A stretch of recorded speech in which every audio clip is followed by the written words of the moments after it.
Bueno, me dice que a lo mejor, ahí está, cuando empieza a grabar, saca algunos de la reunión, pero bueno, ustedes ya saben y vuelven a entrar. Bueno, vamos a continuar eh, a retomar de la semana anterior eh, el concepto de madre fálica y lo vamos a articular, vamos a tratar de articularlo con necesidad, demanda y deseo, que eh, son temas que están en los textos de Freud y están en la significación del falo, que seguramente deben estar trabajando en los prácticos. Por lo menos eso es lo que se supone.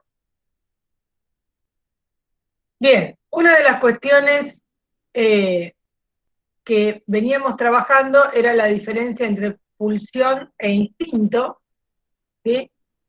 Y el aparato psíquico se va a fundar o se va a constituir a partir eh, de lo sexual, a partir de la pulsión sexual, a partir, o se funda por medio de la represión que tiene que ver con la pulsión, y no, ¿sí? Y no por la biología. Lo que habíamos mencionado la semana anterior era la represión primordial, que como represión implica justamente la división del aparato.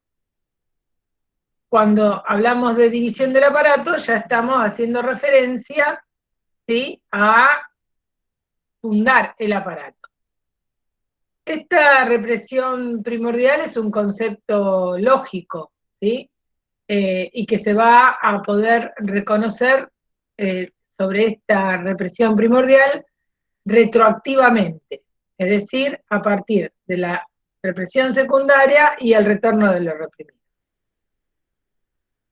No va a ser un aparato, ¿sí?, de la pura descarga, como es quizás la formulación primera de Freud, ¿sí?, estímulo-respuesta, sino que va a ser un aparato que eh, mmm, va a tener que ver con huellas, se va a ir eh, inscribiendo huellas némicas. La represión primordial, Freud dice que se produce a partir de la fijación de la pulsión a un representante, ¿sí? Como sabemos, la pulsión no tenemos registro de la pulsión sino a través de un representante, ¿sí? Entonces queda fijada a un representante, la fijación, que es una inscripción, es lo que tenemos o podemos reconocer de la pulsión. Y lo que se reprime, en definitiva, es ese representante. Las excitaciones que provienen de la pulsión, del ello, como decíamos la vez pasada, van a requerir de una descarga, ¿sí? Pero no, como les decía recién, una descarga directa, ¿sí? No se alivia, por ejemplo, con el llanto, ¿sí?, no se alivia una sensación pulsional. Si lo comparamos con el instinto, el ejemplo clásico, el hambre, ¿sí?, será saciado con alimento. Pero este recorrido o esta sensación, podremos decir también, o este estímulo, no se reprime, ¿sí? Como si se reprime el representante de la pulsión y por lo tanto la sexualidad.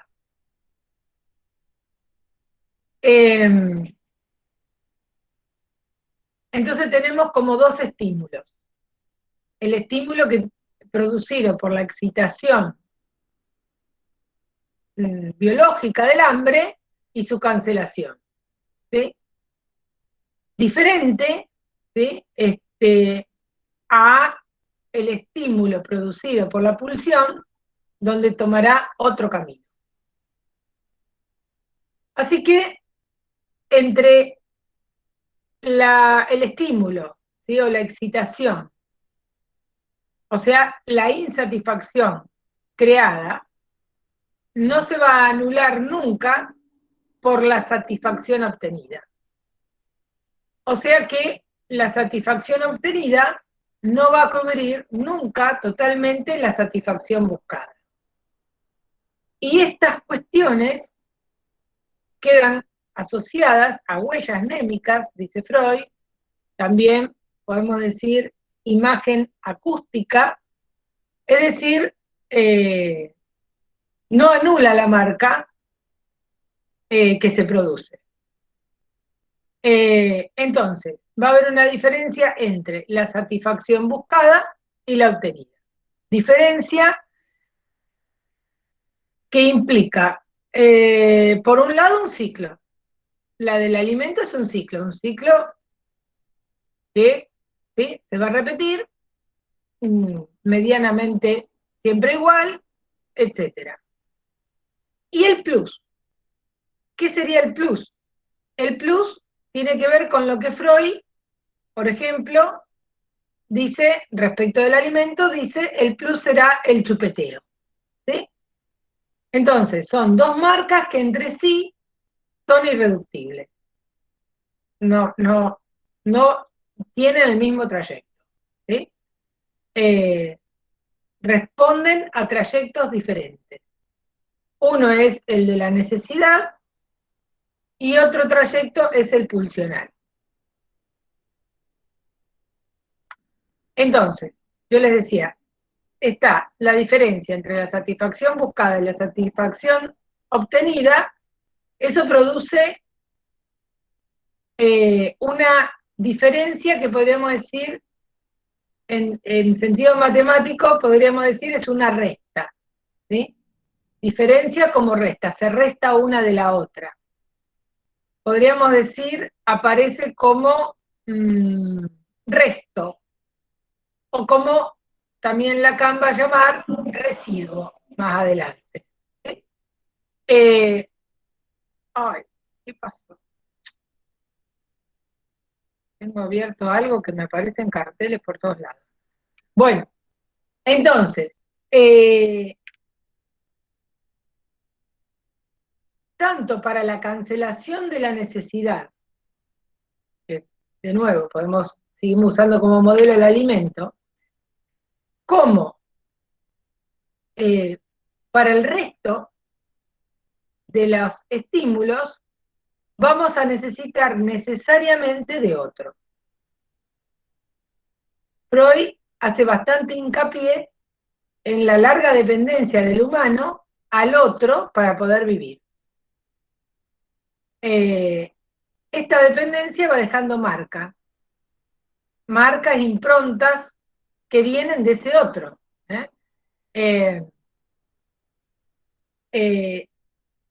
Marcas, improntas que vienen del otro de una manera, podríamos decir, singular. ¿Sí?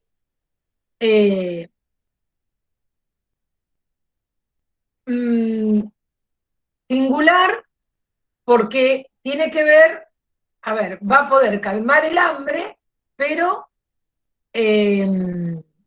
con la diferencia o con sus propias marcas, ¿sí? Con sus propias marcas de su historia y su necesidad y deseo. Entonces, por eso este otro va dejando estas marcas en ambos registros. El modo de comer tiene ese plus que no es o qué comer, o de qué manera, o todo lo demás, tiene ese plus que no es exactamente que el niño o la niña estén alimentados. ¿Sí? No va a ser solamente cuando recién nacen, no va a ser solo cuando recién nacen, eso se va a prolongar en el tiempo, pero la relación va a ir cambiando. ¿Sí? Entonces, tenemos no solo la necesidad y el deseo, sino el otro. Con lo cual ahí articulamos otro concepto que lo plantea Lacan, que es el de demanda. ¿Sí?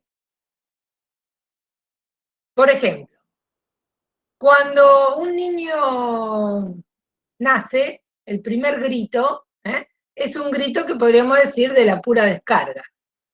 Ahora, a la vez, ese grito, ¿sí?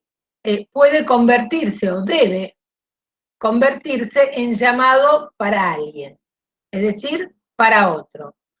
Cada vez que yo ahora digo otro, estoy pensando o refiriéndome al otro con mayúscula.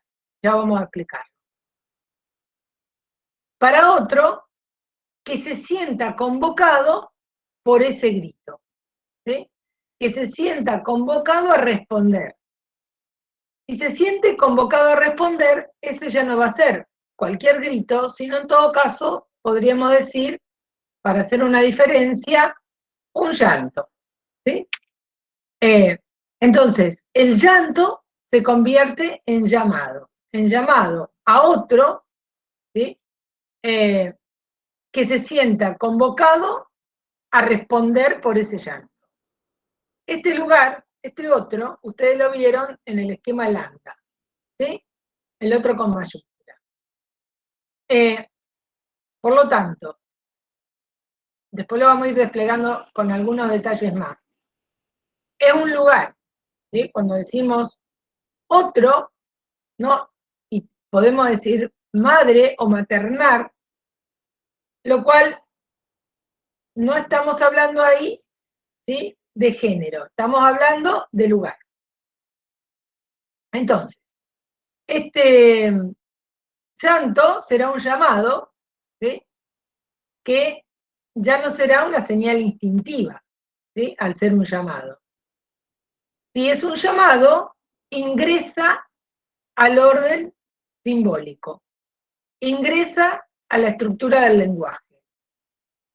Esto va a ser mucho antes que un niño pueda articular alguna palabra o entender alguna palabra. Entonces, lo simbólico o el registro de lo simbólico, podríamos decir, hace del llanto un llamado. Es lo que constituye el concepto, como les decía recién, lacaniano de demanda. ¿Sí? La madre se siente llamada, demandada, a responder por ese llanto. Yo antes le decía que debe haber un otro, lo mejor que puede pasar que haya un otro que se sienta demandado por ese llanto, ¿sí? Que además va a significar ese llanto, va a codificar, si quieren, ese llanto, o definirá su significado, como a la manera de un signo. El modo en que va a significar ese llanto va a tener, podríamos decir, elementos de la época, de la cultura, pero también marcas propias de su historia, de su sexualidad infantil, ¿sí? Y de lo que pone en juego su deseo de maternar. ¿Sí? Cuando yo le digo significado y signo, es porque, ¿vieron? Hoy yo le decía, si ustedes están con alguien que está con su hijo muy recién nacido y que llora y demás, la madre dice, no, ahora está llorando porque quiere comer. ¿No?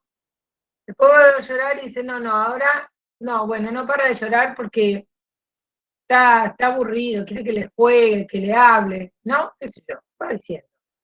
Y uno dice, llora siempre igual. Pero justamente es la madre, o quien haga las veces, quien va a ir significando y dándole a ese llanto, además de un significado por el llanto en sí, algo que lo va afiliando a su propia historia. ¿Sí? No voy a hacer esto porque no es grato, a mí me lo hicieron, voy a hacer esto porque es muy lindo, yo lo recibí. Es decir, todo el tiempo se pone en juego, ¿sí?, la historia, ¿sí?, de ese otro, como lo haya vivido, percibido y simbolizado, ¿sí? Por lo tanto, eso también va haciendo marcas de la nueva familia de esta filiación, ¿sí? Entonces, la demanda tiene, por un lado, que responder al orden de la necesidad, obviamente, pero también es demanda de amor. Entonces, el niño, para lograr su satisfacción, se aliena, dice Lacan, en aquello que el otro le ofrece para satisfacerse. Es lo que el otro le ofrece, según todo esto que le venía diciendo.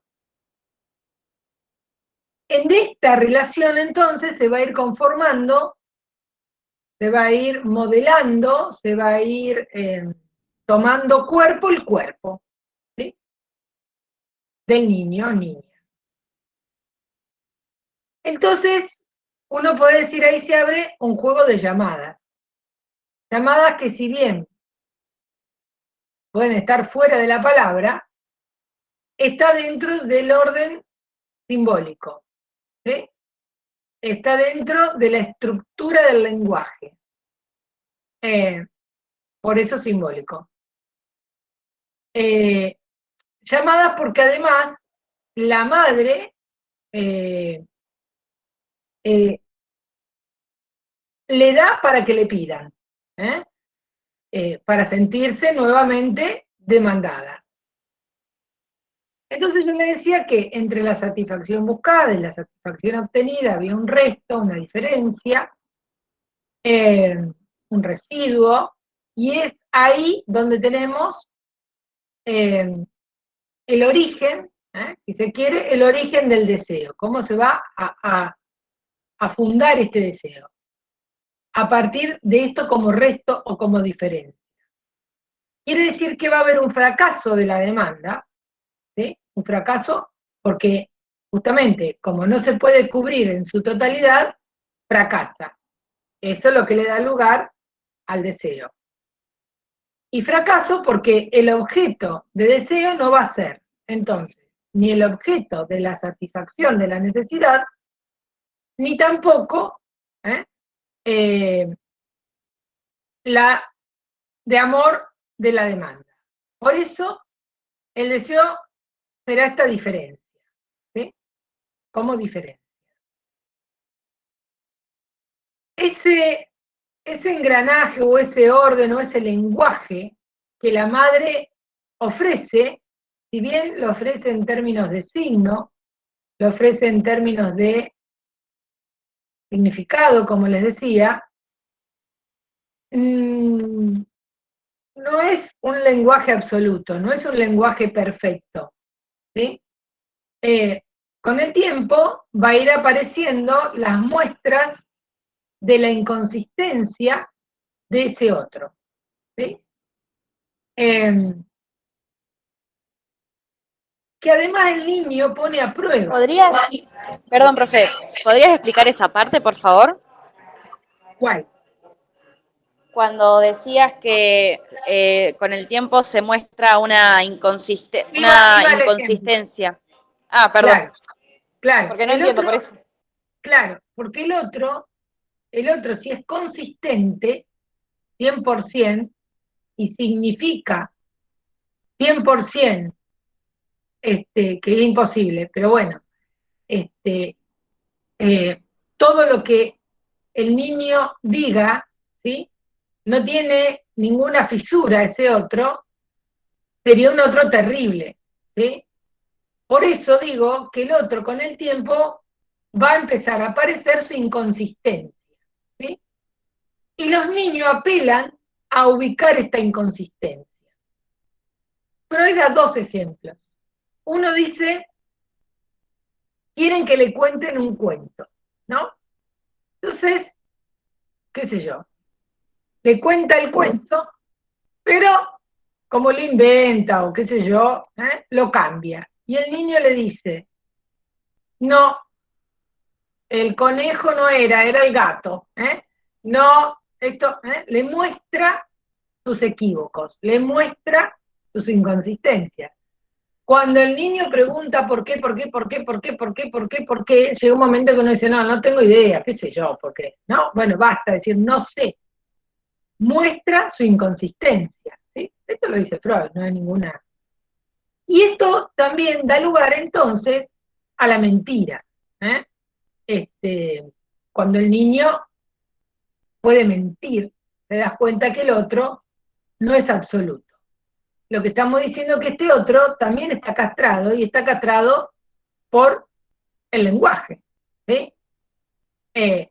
Y donde se pone en juego también en este otro su propio deseo. ¿Sí? Por lo tanto, acá lo que se va a instalar, se va instalando, es el discurso del otro. ¿Sí? Que no es más ni menos que el discurso familiar. Entonces, si decimos discurso del otro, decimos lenguaje, lenguaje como estructura. Por esta vía va la castración. ¿Sí? La primer castración es la que proviene del lenguaje. No es la castración edípica, esa viene después. ¿Sí? La primer castración es la que proviene de la estructura del lenguaje. Anterior al nacimiento, igual que la del Edipo, pero es a través de esta estructura como se puede alojar a un hijo, ¿sí? Vía el deseo. Deseo de la madre. Deseo de maternar. Cuando digo que es anterior a la del Edipo, podríamos decir esto. A ver, ¿cómo sería el pasaje del animal humano perdón, del animal, hombre, al humano? ¿Mm? ¿Cómo sería ese pasaje? Bueno, ese pasaje es por medio del lenguaje. ¿Sí? Ese pasaje tiene que ver con esta estructura única que todo humano ingresa en el lenguaje. Esa estructura única, o la única estructura, y uno, a veces, yo hago siempre la aclaración porque puede traer a confusión con las estructuras clínicas, de neurosis, psicosis, perversión. No.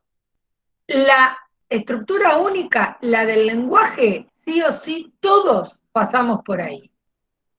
El modo en que ingresamos a esa estructura y el modo en que transitamos el Edipo, quiere decir, el modo en que se ponga en juego la castración,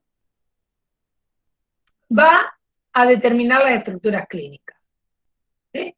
Pero previamente la castración es del lenguaje y es lo que hace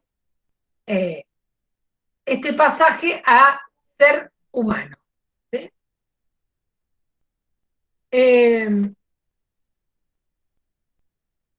Cuando Freud, bueno, Freud en muchos aspectos podríamos decir que se apoya en la lingüística, no en la lingüística estructural, porque eso aparece después. La lingüística estructural es la que aparece con Lacan, ¿sí? Pero Freud, para dar cuenta de alguna manera podríamos decir, Freud se lo toma como un antecesor, ¿sí?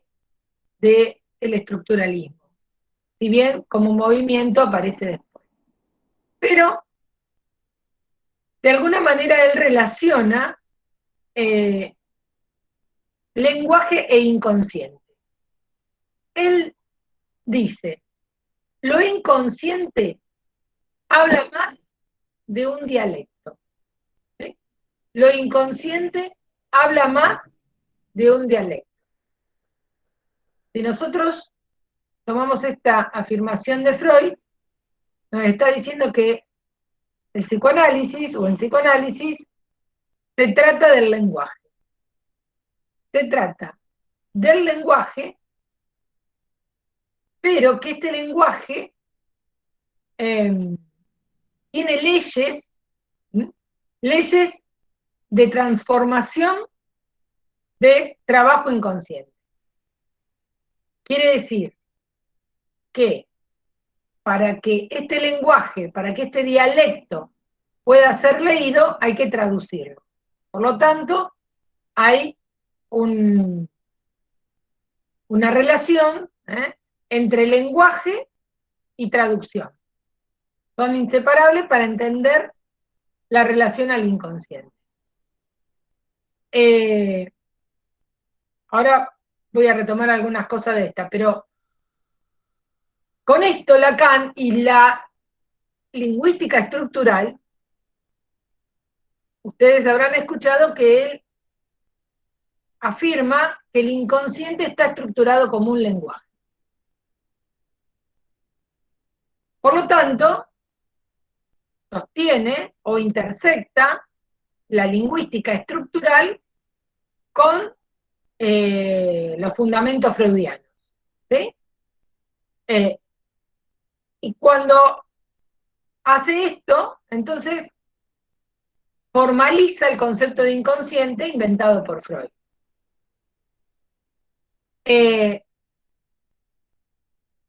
Antes de seguir, voy a hacer esta referencia de las leyes de transformación, ¿sí? Para entender este dialecto, pasa por leyes de transformación, dice Freud.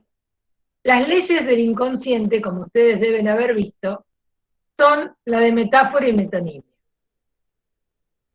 Eso aparece centralmente en el sueño, ¿sí? El sueño, dice Freud, es un disfraz.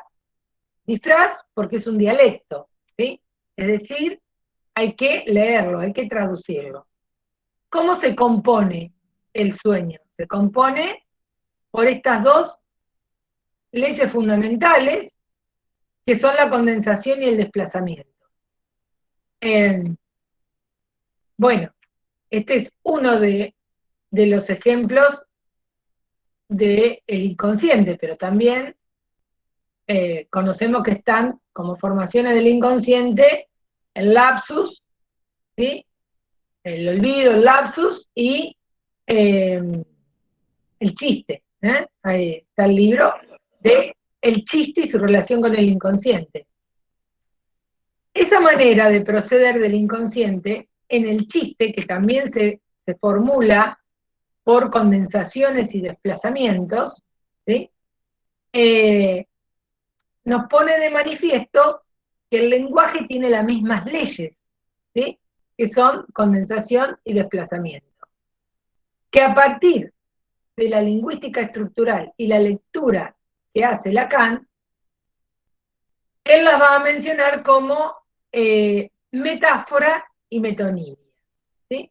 Metáfora como condensación, metonimia como desplazamiento. Entonces, el modo de construcción de legalidad de la estructura del lenguaje es el modo de la legalidad o de funcionamiento, más que, bueno, no se excluyen, es legalidad y es funcionamiento del inconsciente. Por eso el inconsciente está estructurado como un lenguaje. ¿Sí?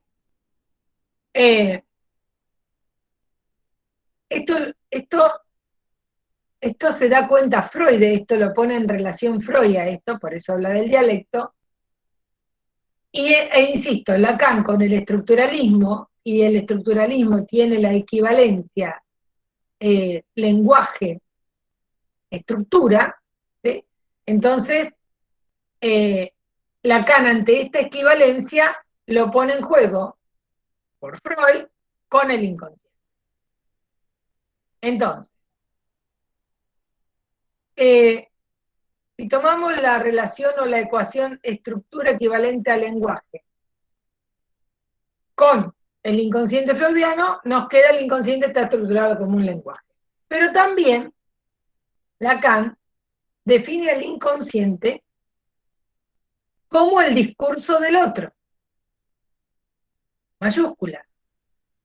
Si nosotros del otro lo pensamos en términos literal, es de el otro. Discurso de el otro. Implica determinación. Si nosotros vamos a Lambda, que ustedes lo vieron, el esquema Z, ahí tenemos 4 lugares,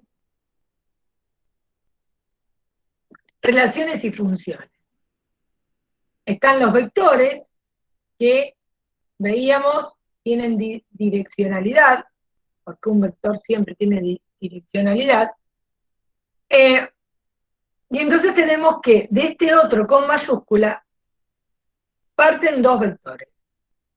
Uno al yo moi, el otro al sujeto. Este vector que parte del otro, ahí vemos que hay un primer tramo de este vector que es en línea continua, y ahí Lacan ubica el inconsciente. Luego del pasaje por la relación imaginaria, o sea, una vez tramitado por el yo, la línea de puntos, aparece la línea de puntos, y la posibilidad de la emergencia del sujeto. Por eso es determinación, y ahí viene, ¿sí?, lo de el deseo del otro, ¿sí? Porque esta determinación del otro es lo que podríamos decir, se desea en cuanto a otro. En cuanto a otro es como se desea.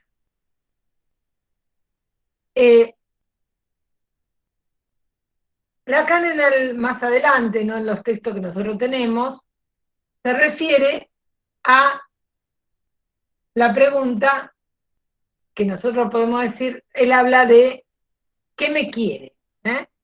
Uno podría decir, ¿qué quiere el otro de mí? ¿Cómo me quiere? ¿No? ¿Qué quiere? ¿Cómo me quiere? ¿Sí? Es una pregunta que surge a partir de esta relación, necesariamente, ¿sí?, de esta relación, porque necesariamente yo hoy pensaba, aunque hoy los padres tratan de no, hoy son los más jóvenes, tratan de no influenciar en las decisiones del niño, la niña, de no determinarlos, no se usa más el rosa y el celeste, no se usa más un montón de cosas, bien. Pero eso es suponer que no está en juego en todo eso el propio deseo. No nos podemos deshacer del propio deseo, ¿sí? No podemos deshacer de algunas referencias, quizás que recordemos, no sé, reinterpretar algunas escenas que se recuerdan, etcétera, ¿sí? Pero sin embargo, no puede estar ajeno el propio deseo, nadie se puede ajenizar de eso, ¿sí?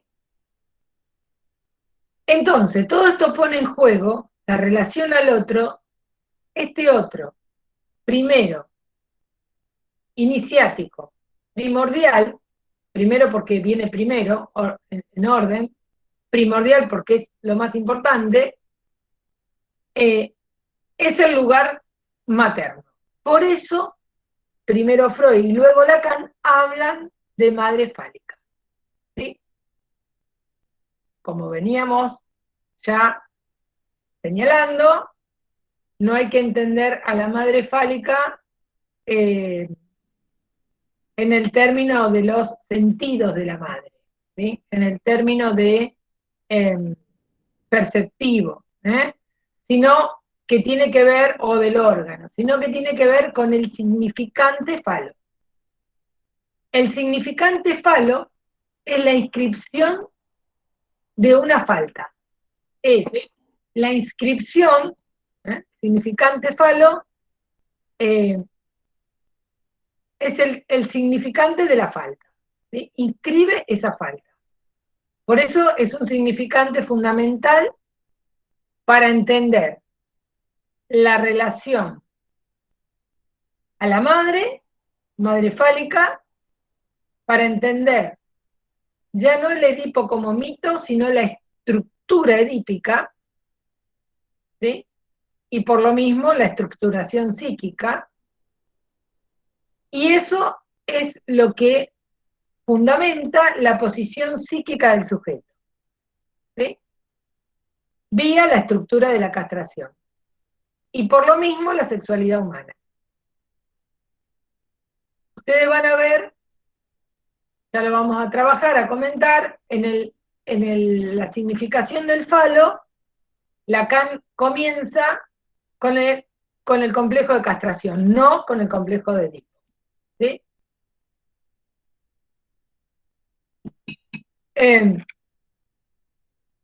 Entonces, para que un sujeto pueda advenir, se pueda constituir, ¿sí?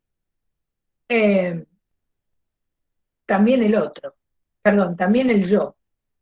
Pero acá estamos por la vía de el deseo y el sujeto. Pero haciendo referencia a Landa, ustedes se dan cuenta que también estamos hablando de la instancia del yo. Bien, entonces, para que un sujeto pueda advenir, debe tener lugar en el otro. Debe tener lugar su llegada, hacerle falta al otro. Que el otro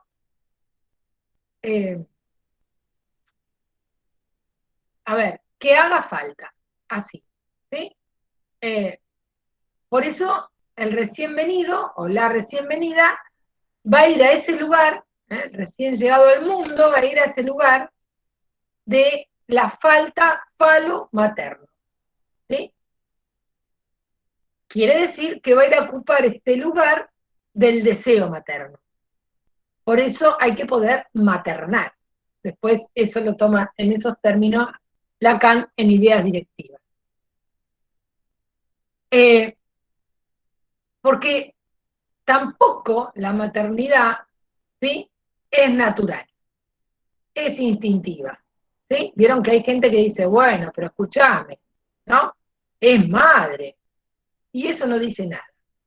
Naturalmente no dice nada. Biológicamente no dice nada. Porque alguien puede, sí, claro, embarazarse, estar 9 meses embarazada, parir un hijo y no le significa nada. ¿Sí? Lo puede regalar, lo puede matar, según la estructura psíquica, por supuesto, lo puede dejar en la puerta de una iglesia, ¿sí? O a lo mejor no lo regala, pero bueno, qué sé yo, está ahí con mi familia, ¿sí? Está ahí, pero no materna, ¿no? No lo regala, no lo vende, no lo mata, nada, estamos mejor, es una situación más de la neurosis, pero no materna, ¿sí? Entonces, no es natural, tiene que ver con, bueno, con esta construcción lógica, ¿sí?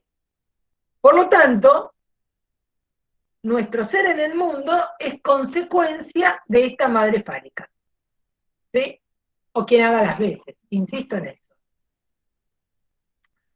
Por eso la creencia en la madre fálica también sostiene al propio ser, ¿sí? Después estará la represión primaria, que es el rechazo, ¿sí?, a ser el falo de la madre, a ser exactamente un objeto de deseo del otro, ¿sí? Decirle no a ese lugar. Decirle no a ese lugar es lo que posibilita salir del lugar de objeto y posicionarse en el lugar de sujeto, ¿sí? Y entonces, como sujeto, también deseante. Si no, está en un lugar de tapón, ¿sí? Que por supuesto que tiene sus consecuencias, obviamente. Entonces, de la represión primaria, después aparece la represión secundaria, que ya será la relación a la terceridad, a la ley o al padre. El padre en este sentido, de ley o de terceridad. Por eso, con todo esto, podemos entender mejor lo que quiere decir Freud cuando habla de madre fálica. Bueno, insisto, a lo mejor ya lo están viendo también en la significación del falo. Freud también en el 33, en Sobresexualidad Femenina, dice que fue una sorpresa encontrar en los análisis de sus pacientes, mujeres, ¿no? Que hacían responsable a la madre por su falta de pene. Y Freud mismo dice, como lo oyen, también la mujer le atribuimos el concepto de castración. Bien, lo que está diciendo, la falta de pene, como hablamos ya en la clase anterior, ¿sí? No es perceptivo, estamos hablando de descubrir el deseo de la madre, ¿sí? De descubrir una madre faltante que no, que ese lugar, ese hijo o hija no cubre todo su deseo, lo cual trae, digámoslo así, este complejo también de castración en la mujer, trae el enojo con la madre, ¿sí? Esta frustración que habla Freud, pero también la posibilidad de existir como sujeto, porque si no queda, digamos, como puro objeto, ¿sí? Bueno, Freud hace ahí un punteo, dice que cuando descubre esta castración en la madre, la niña hace un viraje, ¿no? Dice, puede ir o a la inhibición sexual o neurosis, puede ir a la alteración del carácter o complejo de masculinidad, o a la feminidad normal. Y entonces, dice Freud, el descubrir esto en la madre, ¿sí? Descubrir, bueno, si quieren, como les dije antes, la inconsistencia, descubrir la castración en la madre, facilita dejarla y abandonarla por otro objeto, ¿sí? Y aparece ahí la hostilidad hacia la madre.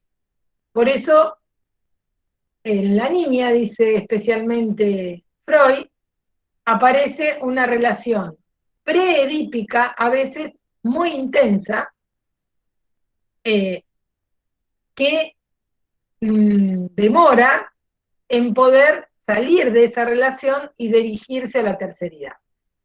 Queda en esa relación a veces toda la vida, no es un problema de edad. Entonces, podríamos decir, si la castración a partir del significante falo inscribe, ¿sí? Femenino o masculino, ¿sí? Según, podríamos decir, cómo se asuma o afecte la castración en cada ser parlante, en cada ser hablante, eh, bueno, podríamos decir, es a partir de la castración en ese otro primordial cómo se definirá la posición del sujeto en la estructura, cómo van a advenir los síntomas, y en la significación del falo también dice el tipo ideal de su sexo, cómo se asume. ¿Sí?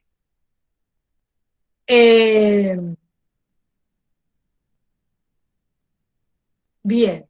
Profe, una pregunta. Cuando vos hablas sobre esto de cómo deviene el tipo ideal de su sexo, ¿qué pasa cuando una persona elige a alguien de su mismo sexo? ¿Qué pasó ahí? Nada, una posición, una elección. Eso lo vamos a ver más con la significación del falo. ¿Sí?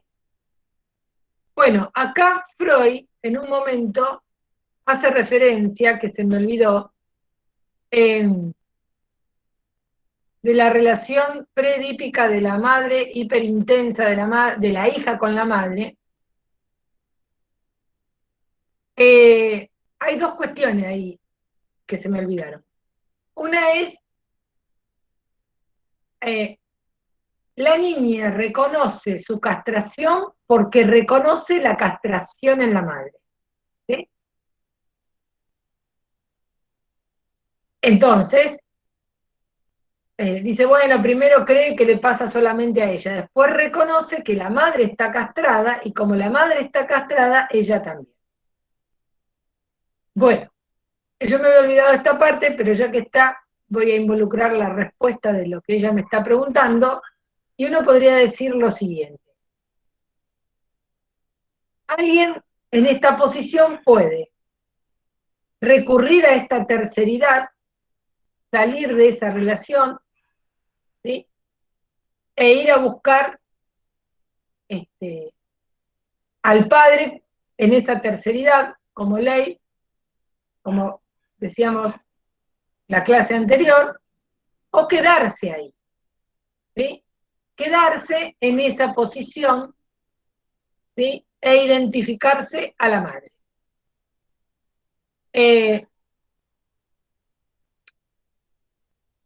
Bueno, Entonces, cuando decimos esto, yo no estoy diciendo exactamente una niña, a ver, nacida mujer o nacido hombre, no sé cómo decirlo, ¿no?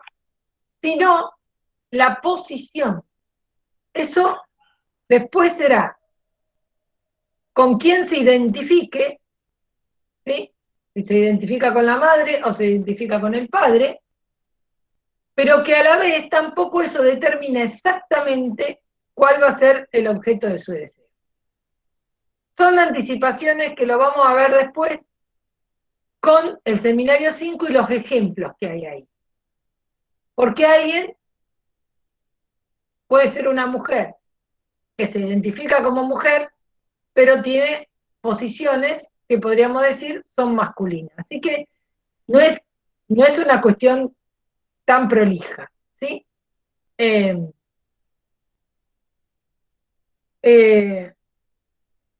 Cuando yo les decía de la relación predípica intensa, lo que me había olvidado en el texto de Freud, ahora no me acuerdo la página, esta mañana la tenía marcada, él dice, porque tiene que ver con, acá está, es en el 31, en la página, el año 31, en la página 229, él dice que esta relación hiperintensa de predípica de la madre con la niña, dice,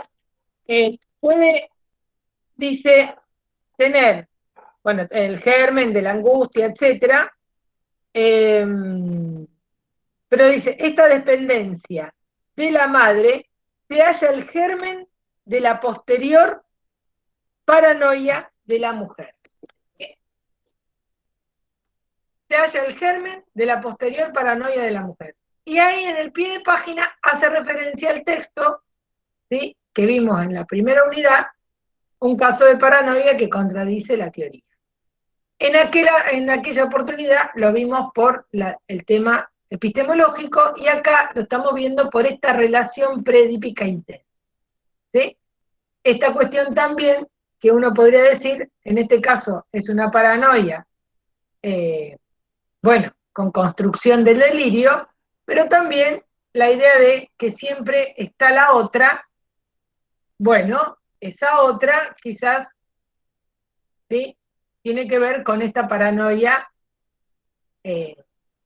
materna, justamente. Entonces, volviendo con Lacan y la cuestión de los síntomas, dice que un síntoma puede ser justamente producto del desplazamiento, la transferencia del pasaje del lugar de la madre al padre. ¿Sí? Lo cual, de nuevo, no es un dato evolutivo, sino un dato de corte y pasaje, necesario para la estructuración subjetiva.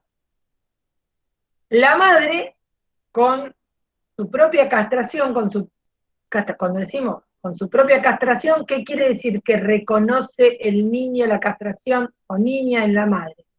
Reconoce que esa madre es una madre deseante, reconoce el deseo, ¿sí?, ya no de la madre fálica, reconoce a una mujer deseante.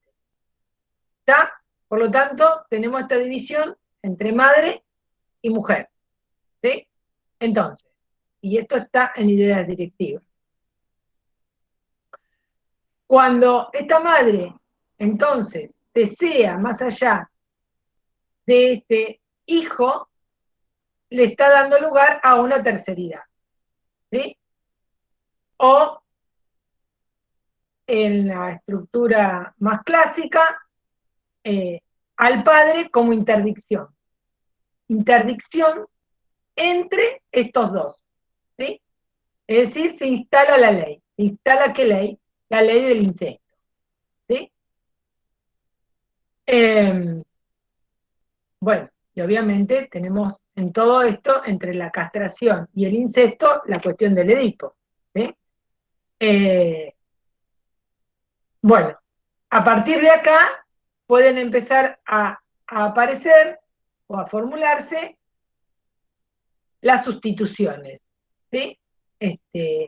Como yo les decía la vez pasada, esta relación hiperintensa de la madre con la hija, mejor dicho, de la hija con la madre, bueno, es una relación que no, podríamos decir que va para ambos lados, de la hija con la madre, pero de la madre con la hija.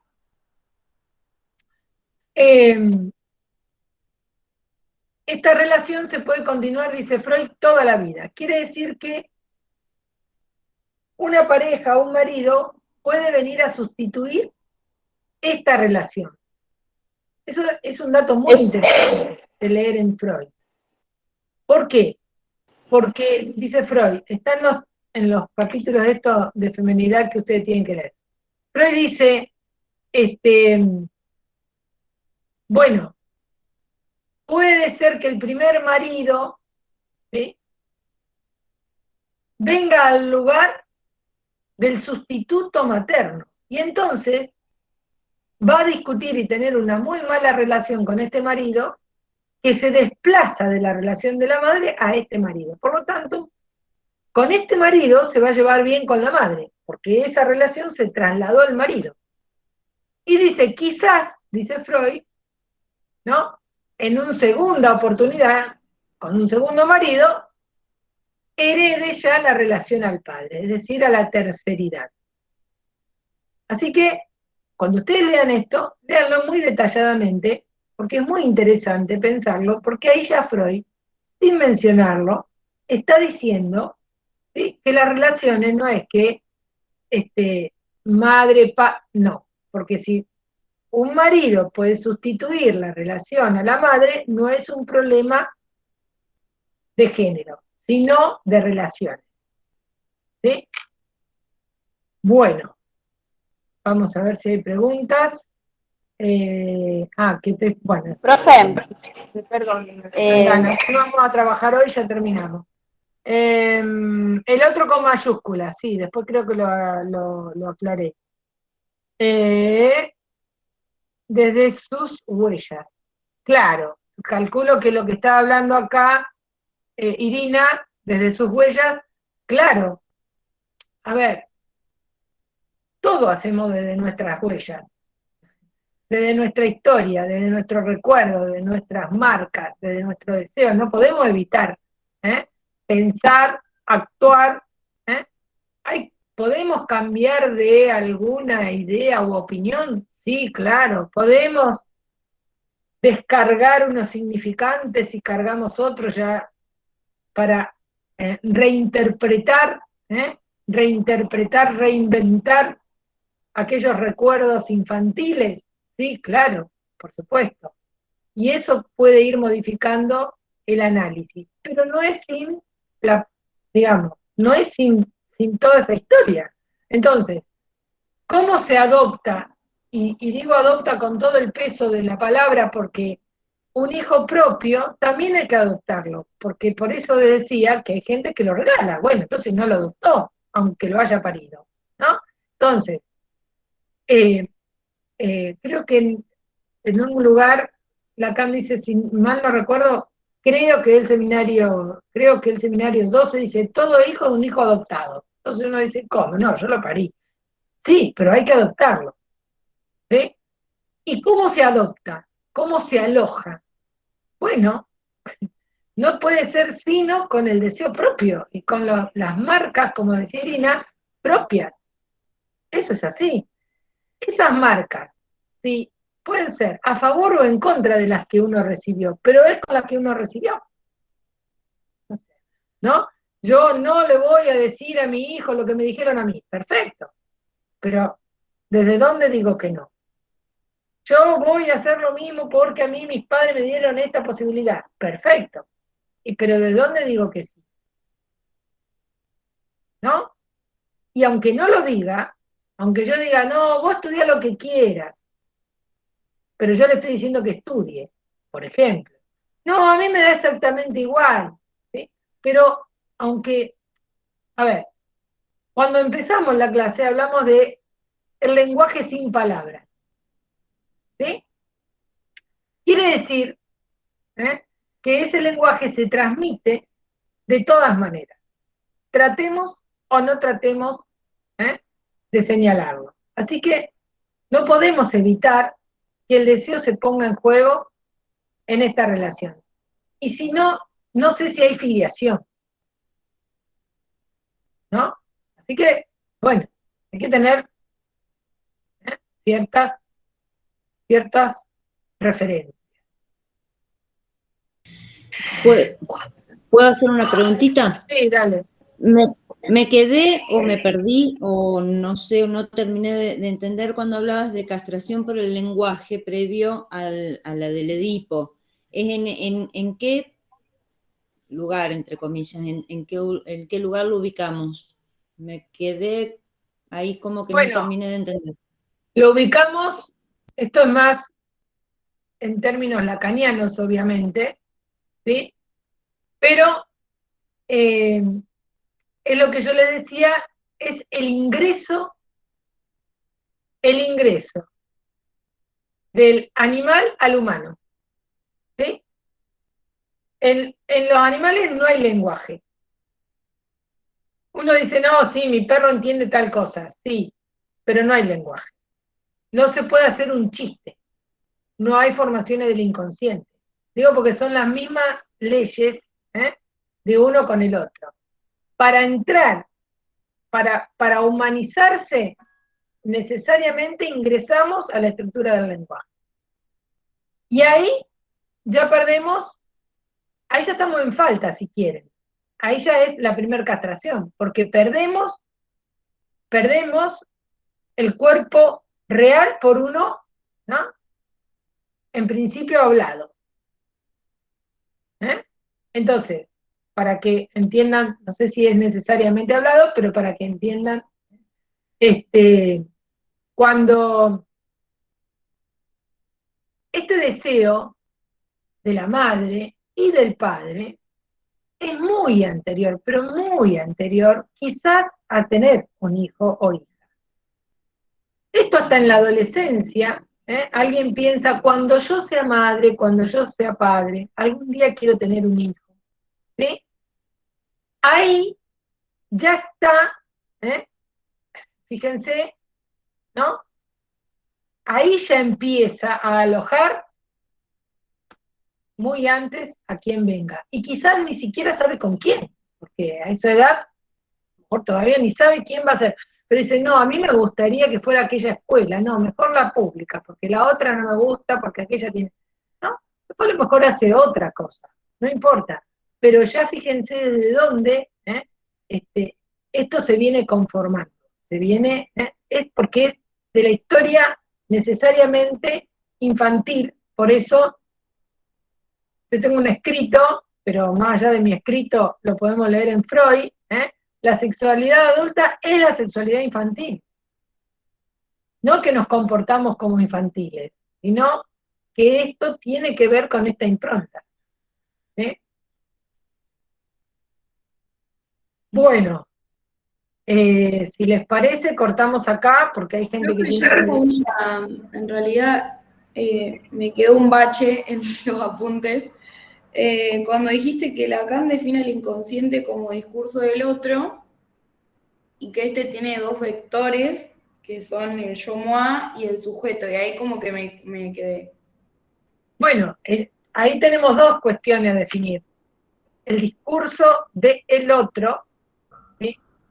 Discurso ustedes tómenlo como, yo les decía, el discurso familiar, no lo que el otro dice, sino qué se pone en juego en un discurso. Y el otro, dos vectores, eso lo tienen en el lambda. ¿Sí? Yo les hice referencia para que se ubiquen en algo que ya conocen. Hay otras, por supuesto, referencias que se pueden hacer, pero para ajustarnos un poco a lo que ya conocen, al esquema lambda, donde está este otro con mayúscula y parten dos vectores. ¿Sí? Parten dos vectores, eso muestran que es determinación del otro y ninguno llega. ¿Sí? Ninguno llega. De todas maneras, este otro es otro sujeto, que también fue determinado por otro. A ver, ¿no? Por eso, por eso insisto en esta idea de que cuando alguien va a maternar, tiene que ver con su deseo y su propia historia. Aquella niña que deseó en algún momento, justamente, cuando sea grande, ¿no? Toda la historia que pone en juego Freud con el Edipo, por ejemplo. ¿No? Bueno, esta quedó grabada, no hubo interrupciones, así que suponemos que vamos a subir esta al canal de YouTube. Sería bueno que si no están suscritos, se suscriban, así va tomando forma. Bueno, nos vemos el miércoles. Los que tengan que ir a rendir, suerte. Chao, profe. Gracias, profe.